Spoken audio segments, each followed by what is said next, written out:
Hello friends, कैसे हैं आप लोग। उम्मीद करता हूं आप सभी लोग ठीक होंगे। फ्रेंड्स, एक बार फिर से आपका स्वागत है हमारे यूट्यूब चैनल मेडी साइंस ट्यूटोरियल में। फ्रेंड्स, आप सभी को पता होगा हमारे चैनल के माध्यम से डीएमएलटी, बीएमएलटी और जितने भी लैब टेक्नीशियन के कॉम्पिटिटिव एग्जाम है उनका प्रिपरेशन कराया जाता है। साथ में उनसे संबंधित जो भी नोटिफिकेशन है, जो भी सूचनाएं हैं, आप तक साझा की जाती हैं। फ्रेंड्स, आज की क्लास में हम लोग लैब टेक्नीशियन के टॉप एमसीक्यू को पढ़ने वाले हैं। अगर मैं बात करूं कितने एमसीक्यू हम लोग आज सॉल्व करेंगे, तो यहाँ पे हम लोग 10 एमसीक्यू सॉल्व करेंगे, लेकिन बेस्ट एक्सप्लेनेशन के साथ हम लोग इसको सॉल्व करने वाले हैं। अगर मैं बात करूं ये एमसीक्यू किस किस लैब टेक्नीशियन के लिए इंपॉर्टेंट है, तो आपका हाल में ही पीजीआई चंडीगढ़ का लैब टेक्नीशियन एग्जाम होने वाला है, इसके लिए इंपॉर्टेंट है। जितने भी आपके एम्स लैब टेक्नीशियन के एग्जाम है उसके लिए आपका ये बेस्ट एमसीक्यू होगा। हाल में ही आपका बीएसएफ लैब टेक्नीशियन का एग्जाम होने वाला है, इसके लिए आपका ये बेस्ट एमसीक्यू है। जितने भी आपके स्टेट लैब टेक्नीशियन के एग्जाम है, जैसे कि आपका ईपीट्रिपलएससी lab technician, Orissa lab technician, Delhi lab technician, उसके बाद में अगर मैं ग्रुप 5 की बात करूं तो उसके लिए भी आपका जो एमसीक्यू है बेस्ट होने वाला है। जितने भी आपके नेशनल हेल्थ मिशन के एग्जाम होते हैं, यानी कि जो संविदा का लैब टेक्नीशियन का एग्जाम होता है, उसके लिए भी आपका ये बेस्ट होने वाला है। फ्रेंड्स, अगर आपको ये पीडीएफ चाहिए तो हमारा जो टेलीग्राम का लिंक है @MD ट्यूटोरियल, इसको सर्च करके ज्वाइन कर सकते हो। अगर आप सर्च करके नहीं ज्वाइन कर पा रहे हो तो जो लिंक है डिस्क्रिप्शन बॉक्स में दिया है, वहां से आप जाकर ज्वाइन कर सकते हो। हमारा जो टेलीग्राम का लिंक है मनी तिवारी 123, इस पे आप फॉलो कर सकते हो।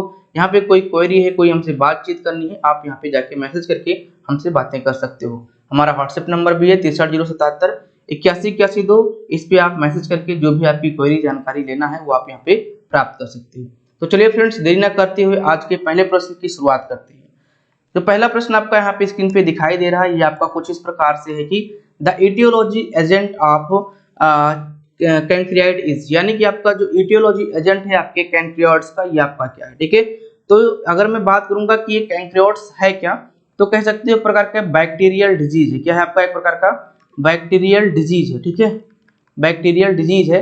अब अगर मैं बात करूंगा इस वाले डिजीज में एक्चुअली में होता क्या है, तो आपका जो जेनाइटल एरिया है, ठीक है, जो आपका क्या है भाई, चाहे वो मेल हो चाहे वो आपका फीमेल हो, ठीक है, जो जेनाइटल एरिया है, ठीक है, वहां पे क्या होते हैं, वहां पे कुछ सोर्स वहां पे उत्पन्न हो जाते हैं। ठीक है, क्या हो जाते हैं आपके कुछ सोर्स वहां पे उत्पन्न हो जाते हैं, तो आपका ये क्या कहलाता है, आपका ये चेक्रोइड या फिर कैंक्रोइड डिजीज कहलाता है। अब यहाँ पे बात किया जा रहा है कि आपका चेक्रोइड्स डिजीज है, इसका एजेंट कौन होता है। ठीक है, तो यहाँ पे आपकी कुछ ऑप्शन दिए हैं, जैसे कि आपका हीमोफिलस एजिप्टस है, हीमोफिलस आपका, ठीक है, ड्यूटेरी है, उसके बाद में बॉर्डोटेला पर्ट्यूसिस है और हीमोफिलस इन्फ्लुएंजा है।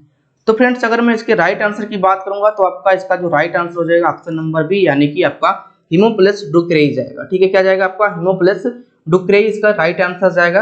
अगर मैं बात करूंगा हीमोफिलस डुक्रेई, तो आप सभी को पता हो गया होगा ये आपका क्या है, प्रकार का बैक्टीरिया है। सबसे पहला बात ये है, लेकिन किस प्रकार का बैक्टीरिया है, तो आपका ये ग्राम नेगेटिव बैक्टीरिया। ठीक है, क्या है आपका?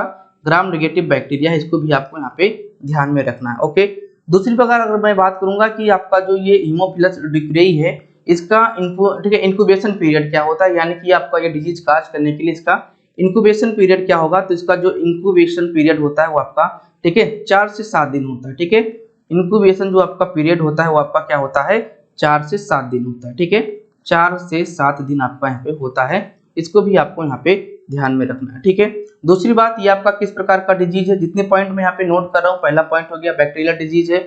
ठीक है, दूसरा आपका पॉइंट होगा कि आपके जेनाइटल एरिया में सोर कॉज करता है। ठीक है, उसके बाद में आपका एजेंट कौन है, तो तीसरा इसका राइट आंसर बनेगा, तीसरा बिंदु, यानी कि हीमोफिलस डुक्रेई इसका एजेंट है। जो मैं यहाँ पे चौथा पॉइंट रख रहा हूँ, ये आपका क्या है, एसटीडी है। ठीक है, यानी कि ये सेक्सुअल ट्रांसमिटेड डिजीज है, सेक्सुअल ट्रांसमिटेड डिजीज, यानी कि सेक्स के दौरान ये आपका ये फैल सकता है। ठीक है, इसको आपको ध्यान में रखना है। तो इतना पॉइंट यहाँ पे आपका कवर हो गया होगा। ठीक, अब यहाँ पे बात करूंगा अदर ऑप्शंस के बारे में, तो इसका थोड़ा सा कलर चेंज करूंगा और अदर ऑप्शन पे चलते हैं। जैसे हीमोफिलस एजिप्टस क्या काज करता है, तो ये आपकी आंखों में बीमारी काज करता है, यानी कि इस समय आप लोग देख पा रहे होंगे, ठीक है, जो बीमारी फैली हुई है कंजक्टिवाइटिस। ठीक है, तो यहाँ पे आई फ्लू फैला हुआ है, कंजक्टिवाइटिस उसी के अंतर्गत आता है, तो कंजक्टिवाइटिस ये आपका काज करता है। ठीक है, एक दूसरा भी नाम है इसको, ठीक है, ब्राजीलियन पर्प्यूरिक डिजीज कहते हैं, तो ये भी आपका दूसरा नाम है, लेकिन ज्यादा जो फेमस है कंजक्टिवाइटिस है, इसको आपको यहाँ पे ध्यान में रखना है। बॉर्डोटेला पर्ट्यूसिस क्या काज करता है भाई, तो बॉर्डोटेला पर्ट्यूसिस आप सभी को पता है वूफिंग कफ काज करता है, यानी कि काली खांसी या फिर कह सकते हैं कुकुर खांसी के नाम से जाना जाता है। ठीक है, क्या वूफिंग कफ, ठीक है, ये भी आपको ध्यान रखना है, वूफिंग कफ या फिर कह सकते हो क्या कुकुर खांसी। ठीक है, कुकुर खांसी, ठीक है, ये हिंदी आपका नाम है। ठीक है। कुकुर खांसी जनरली आपका पूछा जा सकता है, 90 दिन का खांसी भी इसको कहते हैं, ठीक है। 90 दिन की खांसी भी इसको कहते हैं, इसको भी आपको ध्यान में रखना है, जनरली पूछा जा सकता है। वैसे लैब टेक्नीशियन में ऐसी जनरली चीजें नहीं पूछी जाती हैं, ठीक है। लेकिन बारोटेला पर्ट्यूसिस आपका वूफिंग कफ आपका कॉज करता है, यानी कि काली खांसी या फिर कह सकते हो कुकुर खांसी के नाम से इसको हम जानते हैं। तो पहले प्रश्न का आपका जो भी एक्सप्लेनेशन है, जो भी आंसर है, आपको क्लियर हो गया होगा कि जो आपका, ठीक है, चेक्रोइड डिजीज है या कैंक्रोइड डिजीज है, वो आपका किसके द्वारा, आपका हीमोप्लस ड्यूकेसी के द्वारा होता है। ये आपका एक प्रकार का बैक्टीरिया है। कैसा बैक्टीरिया है? ग्राम नेगेटिव बैक्टीरिया, ठीक है। तो चलिए फ्रेंड्स, अब आते हैं अपने किस पे, दूसरे एमसीक्यू पे, ठीक है। दूसरा एमसीक्यू हमारा क्या है? दूसरा एमसीक्यू कुछ इस प्रकार से है, ठीक है। ये trophozoite of Entamoeba histolytica easily contain, यानी कि ये प्रश्न क्या कहना चाह रहा है? ये प्रश्न कह रहा है कि जो आपका एंटमीबा हिस्टोलिटिका है, इसका जो यूजुअली कंटेन करता है, जो ट्रोफोजोइट है, वो क्या कंटेन करता है? भाई एक बार एमसीक्यू फिर से समझो। प्रश्न ये कह रहा है कि जो एंटमीबा हिस्टोलिटिका है, इसमें जो ट्रोफोजोइट है, ये क्या कंटेन करता है, यूजुअली क्या कंटेन करता है, ठीक है। ऑप्शंस आपके दिए, ये कोर्स, ग्रेन्यूल्स और ब्लंट स्यूडोपोड, या फिर आपका दूसरा ऑप्शन है bacteria and coarse granules in a cytoplasm, या फिर आपका red blood cell in the cytoplasm, या फिर आपका, ठीक है, eccentrically located endosome in the nucleus. तो इसका जो राइट आंसर जाएगा, ऑप्शन नंबर क्या जाएगा? C is the right answer जाएगा, क्योंकि आपका जो एंटमीबा हिस्टोलिटिका, इसका जो ट्रोफोजोइट स्टेज है, ये क्या प्रेजेंट करता है, ये क्या कंटेन करता है? तो इनका जो साइटोप्लाज्म है, उसमें रेड ब्लड सेल आपको क्या करेंगे? दिखाई देंगे, ठीक है। यानी कि जो ट्रोफोजोइट का साइटोप्लाज्म है भाई साहब, ठीक है, ट्रोफोजोइट का जो साइटोप्लाज्म है, उसमें क्या दिखाई देंगे? उसमें आपको आरबीसी दिखाई देंगे, ठीक है। क्या दिखाई देंगे आपको? आरबीसी, यानी कि रेड ब्लड सेल यहाँ पे दिखाई देंगे। अब आपको पता होना चाहिए कि आपका जो एंटमीबा हिस्टोलिटिका है, सबसे पहली बात ये आपका एनाएरोबिक, ठीक है, एनाएरोबिक, ठीक है, प्रोटोजोन पैरासाइट है, ठीक है, प्रोटोजोन पैरासाइट है, ठीक है, प्रोटोजोन पैरासाइट है। उसके बाद में अगर मैं बात करूंगा, ये जो आपका एंटमीबा हिस्टोलिटिका है, इसके कितने स्टेज होते हैं? तो आपके दो स्टेज होते हैं भाई। एक आपका सिस्टिक स्टेज होता है, इसको आप सिस्ट भी कह सकते हो। दूसरा आपका ट्रोफोजोइट स्टेज होता है। क्या होता है आपका? ट्रोफोजोइट स्टेज होता है, ओके। तो जो आपका सिस्ट वाला स्टेज है, इसको ध्यान से समझना, जो सिस्ट वाला स्टेज है आपका इन्फेक्टिव स्टेज कहलाता है। क्या कहलाता है? इन्फेक्टिव स्टेज या इन्फेक्टियस स्टेज कहलाता है, ठीक है। इन्फेक्टिव स्टेज आपका कहलाता है। और जो आपका ट्रोफोजोइट है, ठीक है, ध्यान से देखना इसको, ठीक है, थोड़ा कंजेस्टेड हो जा रहा है तो इसको समझना। जो आपका ट्रोफोजोइट स्टेज है, इसको हम डायग्नोस्टिक स्टेज के नाम से जानते हैं, ठीक है। क्या?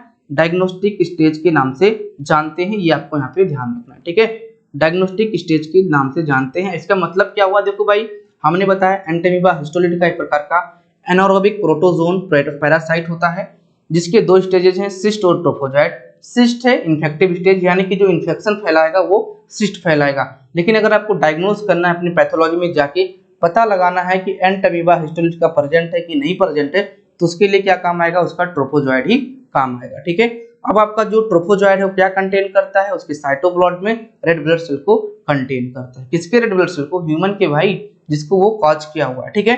तो आपको इसके पूरे ओवरव्यू को समझ में आ गया होगा। राइट आंसर सी है, ये भी आपको समझ में आ गया होगा। चलिए फ्रेंड्स, आते हैं अपने अगले प्रश्न पे, ठीक है। अगला प्रश्न यहाँ पे हमारा क्या कह रहा है भाई साहब? अगला प्रश्न कह रहा है कि most method for determination of blood creatinine are based on the, ठीक है, रिएक्शन ऑफ क्रेटनाइन एंड। अब ये क्या कह रहा है? इसको एक बार फिर से समझना। ये कह रहा है कि मोस्ट मेथड, ठीक है, मोस्ट मेथड यानी कि जो ज्यादा फेमस मेथड है for determination of blood creatinine, यानी कि जो मोस्ट मेथड है आपके ब्लड क्रेटनाइन को पता करने के लिए, उसमें रिएक्शन होता है, जो बेस है, यानी कि रिएक्शन का जो बेस है वो क्रेटनाइन के साथ एक किसी और का रिएक्शन होता है, वो आपका कौन होता है? तो भाई ऑप्शन है आपके acetic anhydride, sulphuric acid, alkaline picrate और आपका अमोनियम हाइड्रोक्साइड। राइट आंसर आपका क्या जाएगा? आपका एल्कलाइन पिक्रेट जाएगा, क्योंकि क्रेटनाइन जो है वो किसके साथ रिएक्शन करता है भाई? एल्कलाइन पिक्रेट के साथ मेथड करता है, रिएक्शन करता है, ठीक है। एल्कलाइन पिक्रेट के साथ क्या करता है? रिएक्शन करता है, ठीक है। इतनी बात। अब ये किसका एंड प्रोडक्ट होता है भाई? तो आपका क्रेटनाइन जो है आपके क्रेटीन का, ठीक है, क्रेटनिन का क्या होता है? एंड प्रोडक्ट होता है, ठीक है। क्रेटनिन का एंड प्रोडक्ट होता है, ठीक है, क्रेटनिन का एंड प्रोडक्ट होगा, ठीक है भाई, एंड प्रोडक्ट होता है, ठीक है। ये आपको ध्यान रखना है, ओके। पहली बात तो आपको ये ध्यान रखना है।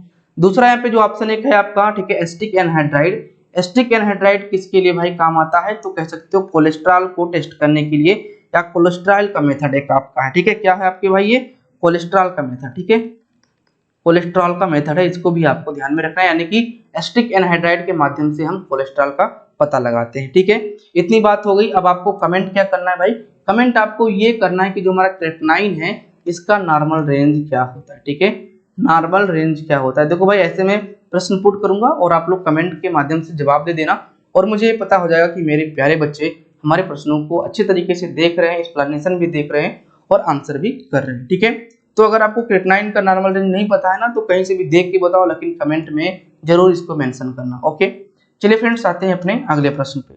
अगला प्रश्न यहाँ पे हमारा 3 नंबर का है, 4 नंबर का है। 4 नंबर का एमसीक्यू कह रहा है कि which one of the following test differentiate Staphylococcus aureus from other type of staphylococci, यानी कि इसमें से कौन सा टेस्ट है जो कि डिफरेंशिएट करता है स्टेफाइलोकोकस ऑरियस से, ठीक है, स्टेफाइलोकोकस ऑरियस को अदर प्रकार के स्टेफाइलोकोकाई से। ठीक है, एक बार फिर से समझाता हूँ, प्रश्न थोड़े लंबे होते हैं ना, तो उसमें क्या होती है, थोड़ी सी दिक्कत होती है।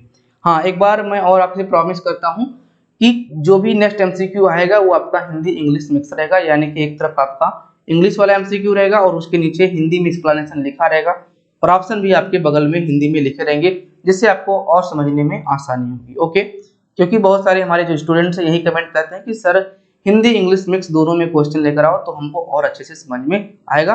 तो मैं भाई प्रॉमिस करता हूँ नेक्स्ट में जो भी आपके एमसीक्यू आने वाले हैं वो आपके दोनों में मिलने वाले हैं। ठीक है, प्रश्न आपका क्या कह रहा है कि which one of the following test differentiate Staphylococcus aureus from other type of staphylococci, यानी कि कौन सा टेस्ट है जो स्टेफाइलोकोकस ऑरियस को डिफरेंशिएट करता है स्टेफाइलोकोकाई से। ठीक है, यानी कि दोनों को डिफरेंशिएट करना स्टेफाइलोकोकस ऑरियस को स्टेफाइलोकोकाई से, तो कौन सा टेस्ट करोगे, ऑक्सीडेज करोगे या फिर आपका फाइब्रिनोलाइसिन करोगे या फिर आपका कैटालेज करोगे या फिर आपका कागुलेज करोगे। तो इसका जो राइट आंसर जाएगा ऑप्शन नंबर क्या जाएगा, 4 का जो राइट आंसर जाएगा, D is the right answer जाएगा। अब यहाँ पे थोड़ा सा एक्सप्लेनेशन लेते हैं इसके इमेज के माध्यम से या कह सकते हो अदर पीपीटी के माध्यम से, ताकि हमको ऑक्सीडेज कैटालेज और कागुलेज के बारे में अच्छे से समझ में आ जाए। तो सबसे पहला जो यहाँ पे आपको पीपीटी दिख रहा है वो किसका है भाई, वो आपको ऑक्सीडेज टेस्ट के बारे में दिख रहा होगा। थोड़ा सा आपको पीपीटी अगर कम दिखेगा तो कोई बात नहीं, जो आपका टेलीग्राम का लिंक है वहाँ पे जाके ज्वाइन करना, पीपीटी जब आपको मिलेगा अच्छे तरीके से वहाँ पे, ठीक है, विजिबल होगा। प्रिंसिपल आपका जो ऑक्सीडेज टेस्ट का ये कह रहा है determine the presence of bacterial enzyme cytochrome oxidase, यानी कि जो ऑक्सीडेज टेस्ट हम कर रहे होते हैं, क्यों करते हैं, साइटोक्रोम ऑक्सीडेज को पता करने के लिए। यानी कि अगर ऑक्सीडेज टेस्ट करेंगे और ऐसे बैक्टीरिया जिनके पास साइटोक्रोम ऑक्सीडेज एंजाइम प्रेजेंट है वहां पे क्या हो जाएंगे, पॉजिटिव रिजल्ट शो कर देंगे। ठीक है, अगला यहाँ पे जो पॉइंट दिया है, साइटोक्रोम आर आयरन कंटेनिंग, ठीक है, heme protein and the aerobic respiration they transfer electron यानी कि H to oxygen to form water. यानी ये कह रहा है कि जो आपके साइटोक्रोम्स होते हैं, ये साइटोक्रोम्स एक प्रकार के हिम प्रोटीन होते हैं, जिसका जो इंस्पायरेशन होता है जब, ठीक है, जब इंस्पायरेशन होता है तो आपके जो हाइड्रोजन होते हैं वो हाइड्रोजन किसके पास चले जाते हैं, आपके ऑक्सीजन के पास चले जाते हैं। या फिर इस तरह से कह सकते हो कि जो इलेक्ट्रॉन होता है वो आपकी ऑक्सीजन के पास चला जाता है और वाटर यानी कि H2O का फॉर्मेशन कर लेता है। प्रिंसिपल आपको समझ में आ गया कि जो आपका साइटोक्रोम है, ये साइटोक्रोम एक प्रकार का हिम प्रोटीन होता है, यानी कि किसी बैक्टीरिया में अगर साइटोक्रोम प्रेजेंट है तो इसका मतलब है कि उसके पास हिम प्रोटीन प्रेजेंट है। वहां पे जब रिस्पायरेशन होगा तो वहां पे जो H हाइड्रोजन कह सकते हो या फिर इलेक्ट्रॉन जो है वो ऑक्सीजन के पास चला जाएगा, जिससे वाटर का फॉर्मेशन हो जाएगा। यही इसका प्रिंसिपल है। यहाँ पे लिखा है कि cytochrome oxidase test use certain reagent dye such as ये। अब यहाँ पे ये इंपॉर्टेंट लाइन है, थोड़ा सा इसको मैं क्या करूंगा, इसको हाईलाइट करूंगा, इसलिए करूंगा क्योंकि ये बहुत ही इंपॉर्टेंट पॉइंट है। ये पॉइंट ये कह रहा है कि जब आप ये टेस्ट कर रहे होंगे तो जो ऑक्सीडेज टेस्ट कर रहे होंगे तो एक डिश होता है, ठीक है, एक पेपर डिश होता है कह सकते हो। इस डिश पे जो रेजेंट मिला होता है उसका नाम होता है पी-फेनिलीन डाइमीन डाइहाइड्रोक्लोराइड। ठीक है, तो इसको लर्न कर लेना कि ऑक्सीडेज में जो हम रेजेंट यूज करते हैं, जो हम डिश यूज करते हैं वो किसका होता है, तो आपका वो पी-फेनिलीन डाइमीन हाइड्रोक्लोराइड का होता है, जो क्या करता है, ये जो आपका सब्स्टिट्यूट है for oxygen as artificial electron acceptor, यानी कि जो इलेक्ट्रॉन को एक्सेप्ट करेगा, यानी कि जो ऑक्सीजन के साथ में हाइड्रोजन के साथ रिएक्शन करेगा वही करेगा, कौन करेगा, पी-फेनिलीन, ठीक है, डाइमीन हाइड्रोक्लोराइड करेगा और क्या करेगा, वाटर का फॉर्मेशन करेगा। जब ये प्रक्रिया होगी भाई साहब तो यहाँ पे एक पॉइंट ये लिखा है कि इंडोफिनॉल ब्लू कलर का यहाँ पे शो होने लगेगा। ठीक है, तो बस यही है कि जो आपकी डिश है, डिश पे जब भी आप क्या करोगे, बैक्टीरियल की कॉलोनी डालोगे, ठीक है, बैक्टीरियल की कॉलोनी डालोगे, तो अगर इसमें ऑक्सीडेज एंजाइम प्रेजेंट है, साइटोक्रोम ऑक्सीडेज एंजाइम प्रेजेंट है, तो वहाँ पे ये रिएक्शन होगा, वाटर का फॉर्मेशन होगा और जो कलर होगा वो आपका क्या हो जाएगा, ब्लू कलर का हो जाएगा। ठीक है, क्या हो जाएगा, ब्लू कलर का हो जाएगा। तो ये आपका था क्या था, ये आपका ऑक्सीडेज टेस्ट है। पता चल गया होगा इसके सारे पॉइंट्स, प्रिंसिपल वगैरह। ठीक है, जो इंपॉर्टेंट पॉइंट है इसको हमने क्या कर दिया है, अंडरलाइन कर दिया। ठीक है, चलिए दूसरा टेस्ट देखते हैं। दूसरा टेस्ट आपके ऑप्शन में था कैटालेज टेस्ट। ठीक है, कैटालेज टेस्ट में एक्चुअली में क्या हो जाता है, देखो कैटालेज टेस्ट में जो हम रेजेंट यूज करते हैं वो क्या करते हैं, ठीक है, H2O2 यूज करते हैं। ठीक है, क्या करते हैं, H2O2 यानी कि हाइड्रोजन पेरोक्साइड यूज करते हैं, 3% हाइड्रोजन पेरोक्साइड यूज करते हैं।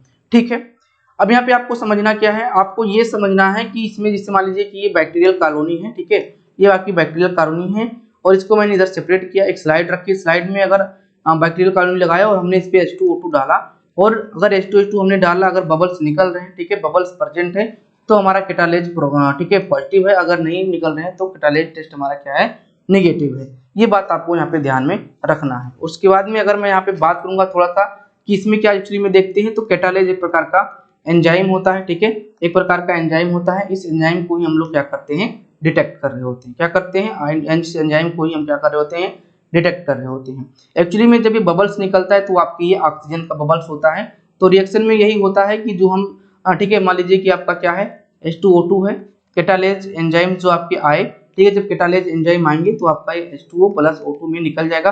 तो जो ये ऑक्सीजन है इसी के क्या होते हैं, बबल्स निकल रहे होते हैं, इसी के द्वारा हम पता कर लेते हैं कि हमारा टेस्ट पॉजिटिव है या फिर नेगेटिव है। ओके, चलिए अब यहाँ पे हम अगला देखते हैं, जो हमारा राइट आंसर था यानी कि कागुलेज टेस्ट था। भाई कागुलेज टेस्ट में क्या हो रहा है, कागुलेज टेस्ट का जो प्रिंसिपल है, this test used to differentiate between staphylococci aureus and other Staphylococcus species. आपको पता चल गया होगा कि स्टेफाइलोकोकस ऑरियस को हम डिफरेंशिएट करेंगे अदर प्रकार के स्टेफाइलोकोकस स्पीसीज के द्वारा। ओके, अब क्या एक्चुअली में है, तो ये कह रहा है कि जो आपका this test is done for by tube method और स्लाइड मेथड, यानी कि इस टेस्ट को आप ट्यूब मेथड के द्वारा या फिर स्लाइड मेथड के द्वारा कर सकते हो। ओके, अब एक्चुअली में ऐसा होता है कि जो आपका स्टेफाइलोकोकस ऑरियस है इसके पास क्या होता है, कागुलेज एंजाइम प्रेजेंट होता है। क्या होता है भाई, कागुलेज एंजाइम प्रेजेंट होता है, इसको ध्यान रखना। ठीक है, थोड़ी सी मेरी राइटिंग गंदी है कह सकती हो, बट कोई बात नहीं, आप समझ लेंगे। ठीक है, तो स्टेफाइलोकोकस जो ओरियस होता है उसके पास क्या होता है, एक प्रकार का एंजाइम होता है जिसका नाम होता है कागुलेज एंजाइम। अब एक्चुअली में जो हमारे प्लाज्मा होते हैं, किसी का प्लाज्मा, ठीक है, ह्यूमन का प्लाज्मा ले लो, ठीक है, खरगोश का प्लाज्मा ले लो, उसमें प्लाज्मा में आपका फाइब्रिनोजन प्रेजेंट होता है। ओके, तो ये जो फाइब्रिनोजन है जब कागुलेज एंजाइम के साथ में आएगा, ठीक है, ये फाइब्रिनोजन एंजाइम जब भी कागुलेज के साथ मतलब कि संपर्क करेगा या फिर रिएक्शन करेगा तो वहां पे क्या हो जाएगा, क्लॉट बन जाएगा, यानी कि फाइब्रिनोजन जो है किस में बदल जाएगा, आपका फाइब्रिन में बदल जाएगा। भाई किसमें, फाइब्रिन में बदल जाएगा और क्लॉट वहां पे हो जाएगा। और यही जो रिएक्शन है क्लॉट वाला वो आपको दिखाई देगा, कह सकते हो कि वहां पे आपको एग्लूटेशन दिखाई देंगे और कागुलेशन कह सकते हो दिखाई देंगे। इसी द्वारा हम पता कर लेंगे कि हमारा टेस्ट क्या है, पॉजिटिव है या फिर नेगेटिव है। ठीक है, तो कागुलेज अगर पॉजिटिव हो रहा है तो स्टेफाइलोकोकस ऑरियस यहाँ पे पॉजिटिव है, यानी कि स्टेफाइलोकोकस ऑरियस में ही हमारा क्या था, कागुलेज एंजाइम था, तो पॉजिटिव है तो ये पॉजिटिव होगा। और अगर कुछ नहीं है तो अदर प्रकार के स्टेफाइलोकोकाई हो सकते हैं। ओके, तो हमें उम्मीद है कि आपको कागुलेज टेस्ट के बारे में थोड़ा सा डिटेल भी यहाँ पे हो गया होगा। और इसका राइट जो आंसर भी था वही क्या था आपका, यहाँ पे डी आंसर ही था, यानी कि अगर हमको डिफरेंशिएट करना स्टेफाइलोकोकस ऑरियस को अदर प्रकार के स्टेफाइलोकोकाई से तो हमें कागुलेज टेस्ट करना होगा। ठीक है फ्रेंड्स, तो ये बात आपको अच्छे तरीके से समझ में आ गया होगा। अब आते हैं अपने अगले प्रश्न पे। ठीक है, अगला प्रश्न हमारा यहाँ पे 5 नंबर का है और 5 नंबर का जो एमसीक्यू है कुछ आपका इस प्रकार से है कि the type of anaemia usually associated with severe burn is, यानी कि जो आपका सीवियर बर्न का केस है, यानी कि कोई पेशेंट है वो जल गया है, सीवियरिटी उसके अंदर ज्यादा है जलने की, तो उसके अंदर कौन सा एनीमिया हो सकता है, कौन से एनीमिया से वो एसोसिएटेड होगा। ठीक है, आपको ऑप्शन से microcytic anaemia, haemolytic anaemia, microcytic anaemia और आपका एप्लास्टिक एनीमिया। तो फ्रेंड्स इसका जो राइट आंसर जाएगा आपका ऑप्शन नंबर बी इधर राइट आंसर जाएगा। हेमोलिटिक एनीमिया जो होता है इसको समझिएगा, हेमोलिटिक एनीमिया ये होता है कि जो हमारा ब्लड सेल का, ठीक है, कौन से ब्लड सेल का, आरबीसी, ठीक है, जो आपके रेड ब्लड सेल हैं, रेड ब्लड सेल का जो कह सकते हो कि डेड लाइन है, ठीक है, वो समय से पहले हो जाता है। ठीक है, यानी कि मान लो कि हमारी जो आरबीसी है वो 120 दिन में डेड होने वाली थी, लेकिन अगर ये इससे पहले ही डेड हो रही है तो उसको क्या कहते हैं, हम हेमोलिटिक एनीमिया कहते हैं। यानी कि आपके जो रेड ब्लड सेल का डिस्ट्रक्शन है वो समय से पहले हो जा रहा है तो उसको हम हेमोलिटिक एनीमिया कहते हैं।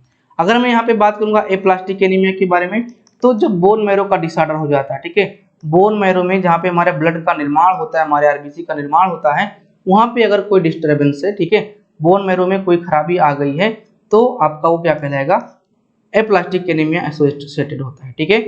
लेकिन आपका आंसर क्या जाएगा भाई, आपका हेमोलिटिक एनीमिया जाएगा, क्योंकि बर्न के केस में क्या होगा भाई, जब बर्न होगा, कोई व्यक्ति जलेगा, तो हमारे जो आरबीसी होंगे वो समय से पहले जल जाएंगे, तो वो क्या हो जाएगा, आपका आरबीसी क्या हो जाएगा, डेड हो जाएगा, तो वो हेमोलिटिक एनीमिया के अंतर्गत आएगा। क्लियर है, बात समझ में आ रही है। तो जो आपका बर्न के केस में हेमोलिटिक एनीमिया, एप्लास्टिक एनीमिया में आपके बोन मैरो डिस्टर्बेंस होगा, ठीक है, बोन मैरो डिस्टर्बेंस होगा। अब यहाँ पे एक बात बचता है क्या, microcytic anaemia. Okay, microcytic anaemia की अगर बात हो तो इस पीपीटी के माध्यम से आपको थोड़ा सा समझ में आएगा।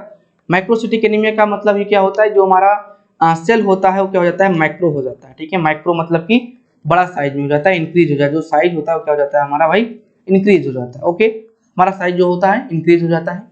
अब ये माइक्रोसिटिक एनीमिया दो बातों से हो सकता है, एक तो आपका मेगलोब्लास्टिक एनीमिया हो सकता है, या फिर आपका नॉन मेगलोब्लास्टिक एनीमिया होता है। मेगलोब्लास्टिक एनीमिया के अंतर्गत आपका विटामिन B12 डिफिशियंसी, ठीक है, जिसके अंतर्गत पर्नीशियस एनीमिया आएगा। फोलेट डिफिशियंसी, जिसमें आपका डाइटरी इन्फ्लुएंसी आएगी, यानी कि आयरन का आप सेवन नहीं कर रहे हो, तो ये दो प्रकार से आपका बढ़ जाता है, एक विटामिन B12 और आपका एक फोलेट डिफिशियंसी। नॉन मेगलोब्लास्ट के अंतर्गत आता है आपका अल्कोहल है, ठीक है, रेटिकुलोसाइटोसिस है, ठीक है, लीवर डिजीज है, आपका हाइपो, ठीक है, थायराइडिज्म, तो ये कंडीशन भी आपकी नॉन मेगलोब्लास्टिक में आते हैं, ठीक है। मेगलो का मतलब भी होता है आपका, ठीक है, इंक्रीजिंग साइज में आपका जो इंक्रीज हो जाता है उसको हम क्या कहते हैं, मेगलोब्लास्ट कहते हैं, ठीक। तो माइक्रोसिटिक एनीमिया दो भागों में बटेगा, मेगलोब्लास्टिक एनीमिया और आपका non megaloblastic anaemia. Megaloblastic anaemia में आपका विटामिन B12 डिफिशियंसी और फोलेट डिफिशियंसी हो सकता है। आयरन नॉन मेगलोब्लास्टिक में आपका एल्कोहल के कंज्यूमिंग की वजह से, रेटिकुलोसाइटोसिस की वजह से, या फिर लीवर कोई डिजीज है, या फिर आपका, ठीक है, हाइपोथायराइडिज्म है, यानी कि जो थायराइड है उसका जो लेवल है वो आपका डाउन हो गया। ओके, इतनी बात आपको समझ में आ गया होगा। विटामिन B12 आपका, ठीक है, कह सकते हो न्यूरो से संबंधित हो सकता है, न्यूरो कॉजेज हो सकते हैं, बट फोलेट जो डिफिशियंसी है ये न्यूरो कॉज नहीं करता है, ठीक है, मतलब कि न्यूरो से ज्यादा संपर्क में ये नहीं रहता है। ओके, ये बात आपको समझ में आ गई होगी। इससे पहले भी जो हमने एमसीक्यू पढ़ाया था उसमें इसके बारे में डिस्कस किया था अच्छे तरीके से। ओके, अगला जो हमारा एमसीक्यू है 6 नंबर का एमसीक्यू है, all of the following influence glomerular filtration except, यानी कि यहाँ पे कह रहा है कि इन्फ्लुएंस मतलब क्या हो जाता है, ठीक है, बाधा डालना कह सकते हो, या फिर प्रभावित करना, ठीक है। इन्फ्लुएंस माने क्या होता है, प्रभावित करना, ठीक है, ये आपको यहाँ पे ध्यान रखना, प्रभावित करना। ओके, अब ये बात समझो, all of the following influence glomerular filtration except, यानी कि ग्लोमेरुलर फिल्ट्रेशन में प्रभाव डालता है जितने भी ऑप्शन दिए गए हैं, लेकिन इसमें से एक को छोड़कर, यानी कि जितने भी आपके ऑप्शन दिए हैं उसमें ठीक है, ग्लोमेरुलर फिल्ट्रेशन को प्रभावित करता है एक को छोड़ के। ऑप्शंस आपके हैं कार्डियक, ठीक है, कार्डियक फेल्योर एंड रीनल और urinary calculi, hyperglycaemia and renal tubules malfunction, renal और urinary calculi and decrease renal blood flow, decrease renal blood flow and cardiac failure. तो देखो भाई, अगर मैं बात करूंगा कि इसमें से किसको छोड़कर ग्लोमेरुलर फिल्ट्रेशन को इन्फ्लुएंस करता है, यानी कि प्रभावित करता है, तो option number B is the right answer जाएगा। क्यों? क्योंकि हाइपरग्लाइसीमिया का मतलब क्या होता है भाई साहब, पहले इसको समझो। हाइपरग्लाइसीमिया का मतलब हो जाता है शुगर का जो लेवल है, ठीक है, शुगर का जो लेवल है, शुद्ध हिंदी में लिखता हूँ भाई, ठीक है, शुगर का जो लेवल है, ठीक है, वो क्या हो जाता है, बढ़ जाता है, शुगर का लेवल ब्लड में बढ़ जाता है, ठीक है, ब्लड में इंक्रीज हो जाता है, ठीक है, इंक्रीज हो जाता है। ओके, तो उसको क्या कहते हैं, हाइपरग्लाइसीमिया। हाइपो होता तो कम हो जाता है, हाइपर है तो ज्यादा हो जाता है। तो hyperglycaemia and renal tubules mall function का मतलब सही से फंक्शन ना करना, ठीक है, सही से फंक्शन ना करना, सही से फंक्शन ना करना। ओके, तो हाइपरग्लाइसीमिया और रीनल ट्यूब्यूल माल फंक्शन जो है यही प्रभावित नहीं करेगा, और सभी के सभी क्या करेंगे, ग्लोमेरुलर फिल्ट्रेशन को प्रभावित करेंगे, ठीक है। अब यहाँ पे थोड़ा सा एक बात ये देख लेते हैं कि ग्लोमेरुलर फिल्ट्रेशन एक्चुअली में होता क्या है। तो इसको हमने शुद्ध हिंदी में लिखा है, इसको थोड़ा सा समझना बच्चों। ये लिखा है ग्लोमेरुलर निस्पंदन, निस्पंदन का मतलब फिल्ट्रेशन होता है, ठीक है, फिल्ट्रेशन होता है, इसको आपको ध्यान में रखना है। ओके, तो ग्लोमेरुलर फिल्ट्रेशन क्या होता है, तो ग्लोमेरुलर फिल्ट्रेशन एक ऐसी प्रक्रिया है जिसके द्वारा रक्त प्लाज्मा को ग्लोमेरुलर निस्पंदन झिल्ली के माध्यम से फिल्टर किया जाता है। यह मूत्र निर्माण का पहला चरण है, यानी कि यह फर्स्ट स्टेज है आपके यूरिन फॉर्मेशन का, जिसके द्वारा किडनी रक्त प्लाज्मा से विषाक्त पदार्थ को खत्म करना शुरू कर देती है। यानी कि ये पहला स्टेज है आपके यूरिन के फॉर्मेशन का, जिसमें जो आपका ब्लड है वो फिल्ट्रेट होता है और फिल्ट्रेट होने के साथ साथ में आपके जितने भी कह सकते हो विषाक्त पदार्थ है, जो कि आपके कह सकते हो कि टॉक्सिक मटेरियल है, वो क्या होते हैं, बाहर होना शुरू हो जाते हैं। तो ये आपका क्या है, ग्लोमेरुलर फिल्ट्रेशन है, इसको भी आपको यहाँ पे ध्यान रखना है। एक प्रश्न और आपका पूछ लिया जाता है, ग्लोमेरुलर फिल्ट्रेशन रेट क्या होता है, यानी कि GRF रेट क्या होता है। तो आपका ये हो जाता है 125 ml प्लाज्मा, ठीक है, इसको आपको ध्यान में रखना है। 125 ml प्लाज्मा पर क्या, पर मिनट, या फिर एक तरह से और आ जाता है, ठीक है, इस तरह से आपका आता है 180 लीटर पर डे, ठीक है, पर डे 180 लीटर क्या, 180 लीटर प्लाज्मा पर डे आपका ये, ठीक है, रेट हो जाता है किसके, ग्लोमेरुलर फिल्ट्रेशन रेट हो जाते हैं। इसको भी आपको यहाँ पे ध्यान में रखना है, ठीक है। तो बात आपको समझ में आ गया होगा कि एक्चुअली में ग्लोमेरुलर फिल्ट्रेशन क्या होता है। तो थोड़ी सी बातों में हमने इसको समझा दिया है।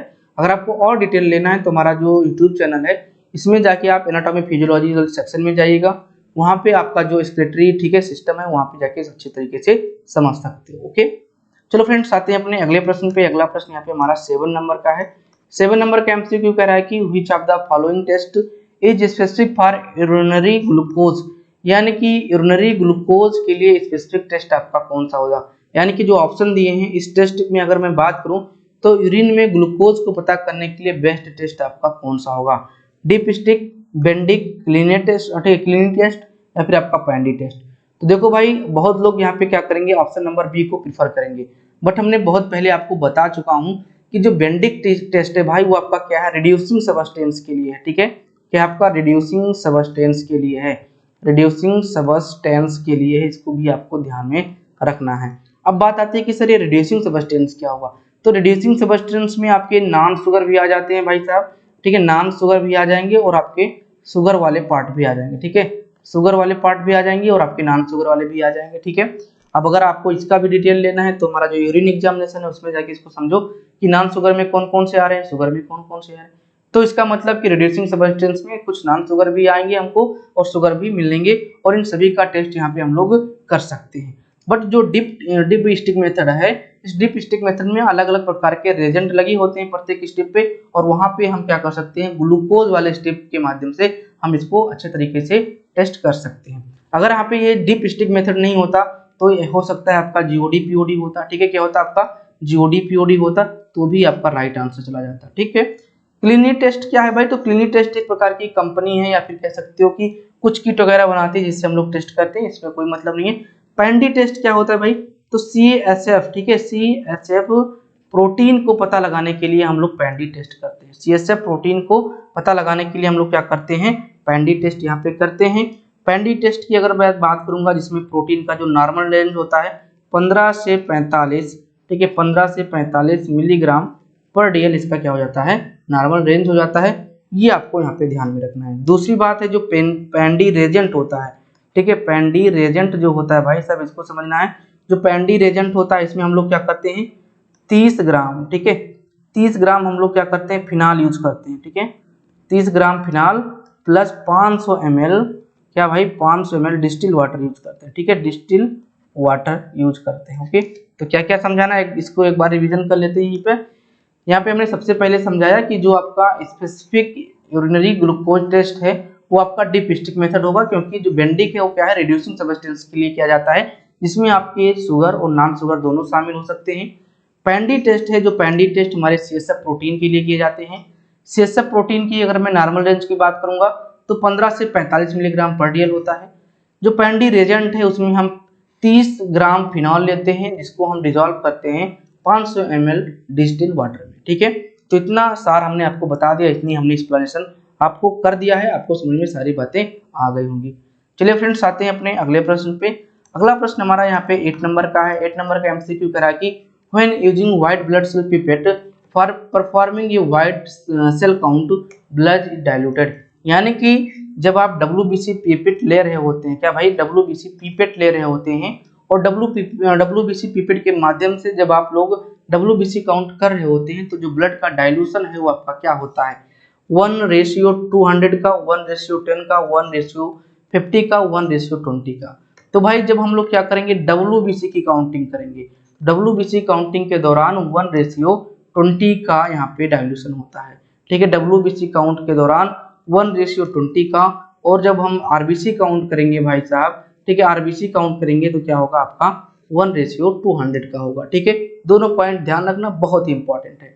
दूसरा बात यहाँ पे मैं और बता देता हूँ, आरबीसी जो काउंट है इसमें हम लोग हेम्स फ्लूइड का यूज करते हैं, ठीक है, हेम्स फ्लूइड का उपयोग करते हैं, ठीक है, डाइल्यूटिंग फ्लूइड है ना हेम्स फ्लूइड। और जो डब्ल्यूबीसी काउंट है उसके लिए हम क्या करते हैं, ट्रक्स फ्लूइड का उपयोग करते हैं, ठीक है, ट्रक्स फ्लूइड का उपयोग करते हैं। ये सब क्या है भाई, ये सब आपके डाइल्यूटिंग फ्लूइड है, इसको आपको ध्यान में रखना, ओके।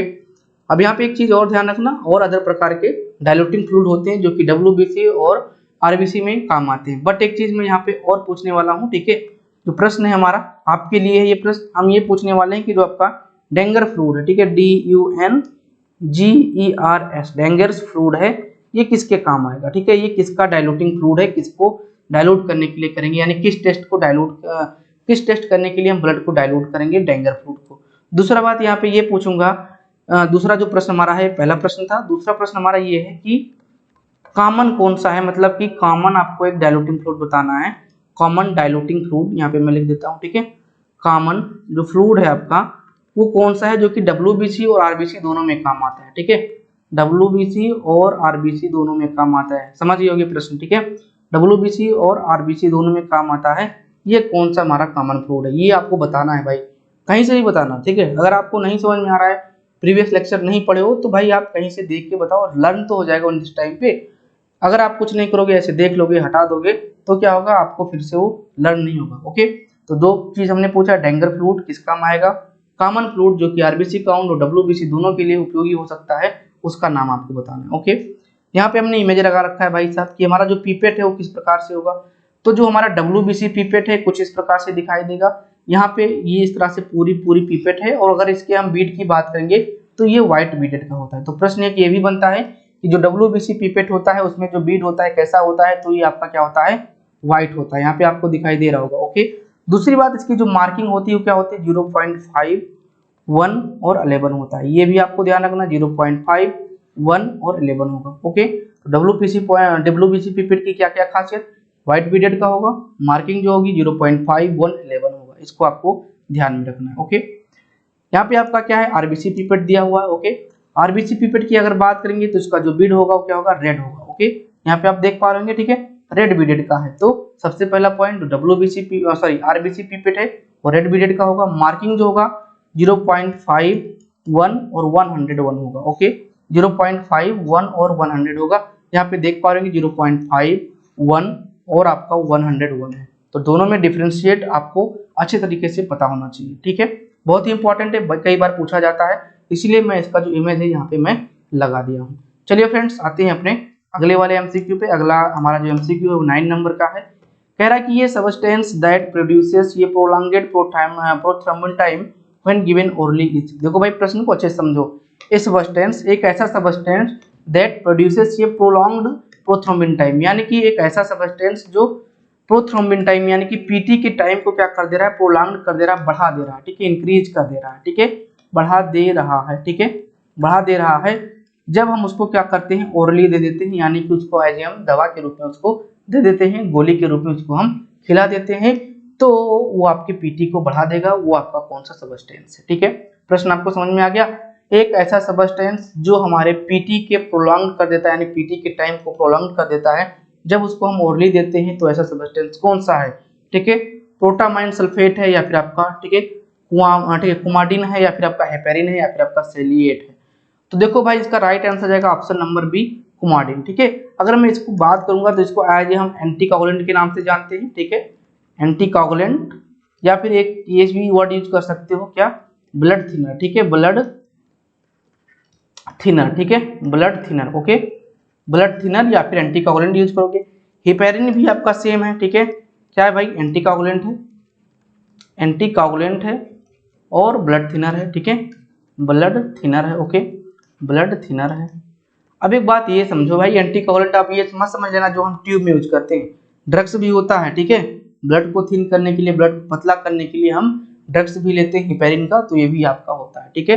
तो प्रोटामाइन सल्फेट आपका यहाँ पे नहीं होगा, यहाँ पे होगा आपका कुमाडिन, और ये आपका एंटीकोगुलेंट और ब्लड थिनर है। तो जब इसको हम क्या करेंगे, ओरली इसको दे देंगे, तो हमारा जो पीटी टाइम है वो क्या हो जाएगा, बढ़ जाएगा। जब पीटी का टाइमिंग बढ़ जाएगा तो जो हमारा क्लॉट है, ठीक है, क्लॉट का टाइम बढ़ जाएगा, ठीक है, क्लॉट का टाइम इंक्रीज हो जाएगा, यानी कि आपका जो क्लॉटिंग है वो थोड़ा सा टाइम लेकर होगा। ओके, अब यहाँ पे एक और ऑप्शन है सेलिएट, ठीक है। सेलिएट क्या है? तो सेलिएट एक प्रकार का ग्रुप है जिसके अंतर्गत एस्प्रिन वाली ड्रग्स आते हैं, ठीक है, एस्प्रिन वाली ड्रग्स आती हैं भाई साहब। अब यहाँ पे बात ये आएगी कि एस्प्रिन ड्रग्स कैसी ड्रग्स होती हैं, तो इसको कह सकते हो कि एंटी इन्फ्लामेटरी ड्रग्स होती है। क्या होती है भाई? एंटी इन्फ्लामेटरी ड्रग्स होती है, ठीक है, इन्फ्लामेटरी ड्रग्स होती है, ठीक है, इन्फ्लामेटरी ड्रग्स होते हैं। दूसरी बात, इसको ये कह सकते हो एंटी प्लेटलेट ड्रग्स के नाम से भी जानते हैं, ठीक है, एंटी प्लेटलेट ड्रग्स के नाम से भी जानते हैं। ओके, कैसे भाई? ये भी आपके ब्लड को थिन ही करता है, लेकिन इसका जो एक्शन है वो आपके प्लेटलेट पे वर्क करता है, इसको आपको ध्यान में रखना है। तो anti inflammatory drugs, anti platelet drugs के नाम से सेलिएट को जानते हैं, ठीक है। एक बात ध्यान रखना कि इसके अंतर्गत क्या आता है, आपका एस्प्रिन आता है। अब यहाँ पे एक आता है प्रोटामाइन सल्फेट। प्रोटामाइन सल्फेट क्या काम करता है? प्रोटामाइन सल्फेट जो है आपके हेपेरिन के प्रभाव को कम करने के लिए यूज किया जाता है, ठीक है। क्या भाई? हेपेरिन के प्रभाव को, ठीक है, हेपेरिन के प्रभाव को कम करने के लिए किया जाता है, प्रभाव को कम करना, ठीक है, कम करना। अच्छे से समझ लिया करो भाई हर एक एमसीक्यू। तो प्रोटामाइन सल्फेट का मतलब क्या हो? हेपेरिन के प्रभाव को कम करना। इसका मतलब ये हुआ, मान लो कोई पेशेंट था, उसको हेपेरिन का डोज, ठीक है, ज्यादा दे दिया गया, वो भर्ती पेशेंट था, हेपेरिन का डोज ज्यादा दिया गया, तो ऐसा लग रहा है कि डोज ज्यादा हो गया, तो उसको वहाँ पे प्रोटामाइन सल्फेट को दे दिया जाता है, तो इसके अगेंस्ट काम करने लगता है, यानी कि ये जो ब्लड थिनर है उसके अगेंस्ट ये काम करने लगता है। तो भाई ये कुछ ड्रग्स थे, कुछ हमारे एंटीकोगुलेंट और कुछ हमारे ब्लड थिनर थे, जिसके बारे में आपको हमने अच्छे से समझा दिया है। अब यहाँ पे समझोगे ये भाई कि एक्चुअली में ये प्रश्न पूछे क्यों जा रहे हैं भाई, ड्रग्स से रिलेटेड प्रश्न क्यों पूछे जा रहे हैं? तो भाई आपके सिलेबस में जो आपका लैब टेक्नीशियन का सिलेबस है, इन दिस टाइम उसमें फार्माकोलॉजी भी ऐड कर दिया गया है। तो फार्माकोलॉजी जब आपको पढ़ाया जा रहा है तो एमसीक्यू भी बनेगा, तो जो बेसिक प्रश्न है इनको आपको पढ़ने होंगे, ठीक है, ये आप लोग कान खोल के सुन लो, ठीक, इससे भागना नहीं भाई, आपको इनको फेस करना है और इनको अच्छे तरीके से समझना भी है, ठीक है। 10 नंबर का एमसीक्यू करा कि metabolic acidosis can be detected by testing urine for the presence of, यानी कि मेटाबॉलिक एसिडोसिस को अगर आपको डिटेक्ट करना है तो यूरिन टेस्ट में कौन सा टेस्ट करोगे जिससे इसको आप डिटेक्ट कर पाओगे? प्रोटीन, यूरिक एसिड, या फिर ग्लूकोज, या फिर आपका कीटोन बॉडी। तो ऑप्शन नंबर क्या जाएगा? Option number D is the right answer जाएगा। अगर मैं बात करूंगा मेटाबॉलिक एसिडोसिस होता क्या है, तो इसको कहते हैं बिल्डअप ऑफ एसिड, ठीक है, build of acid in body, ठीक है, या फिर कह सकते हो ब्लड, ठीक है। इसका मतलब हुआ कि मेटाबॉलिक एसिडोसिस का मतलब बिल्ड एसिड इन बॉडी या फिर ब्लड, या फिर कह सकते हो जो आपका जो सर्कुलेटरी सिस्टम है इसमें एसिड का जो जो एसिड है, मतलब कि एसिड का जो मात्रा है वो क्या हो जाता है? ज्यादा हो जाता है, ज्यादा एसिड आपका बनने लगता है। एक दूसरे भाषा में भी इसको कह सकते हो, ठीक है, दूसरी भाषा में ये कह सकते हो कि जो हाइड्रोजन का कंसंट्रेशन है, ठीक है, हाइड्रोजन का जो कंसंट्रेशन है, H+ आयन का जो कंसंट्रेशन है वो क्या हो जाता है? बढ़ जाता है, तो इसको हम मेटाबॉलिक एसिडोसिस कहते हैं। ओके, तो दोनों तरीके से एसिड का बिल्डअप होना या फिर आप कह सकते हो हाइड्रोजन के कंसंट्रेशन का बढ़ना, दोनों आपका मेटाबॉलिक एसिडोसिस कहलाता है। इसको अगर आपको डिटेक्ट करना है तो कीटोन एंटीबॉडीज का यहाँ पे आपको टेस्ट करना होगा। तो टोटली हमारे पास 10 MCQ थे, इसको हमने बेस्ट तरीके से एक्सप्लेन किया है। हमें उम्मीद है आपको ये अच्छा लगा होगा। अगर आपको ये अच्छा लगा है तो हमारे चैनल को आप सब्सक्राइब कर सकते हैं, लाइक कर सकते हैं और आपके जो दोस्त वगैरह हैं उनको शेयर कर सकते हैं। एक बार फिर से मैं आपको कहता हूँ, thanks for watching, like share and subscribe. Thank you.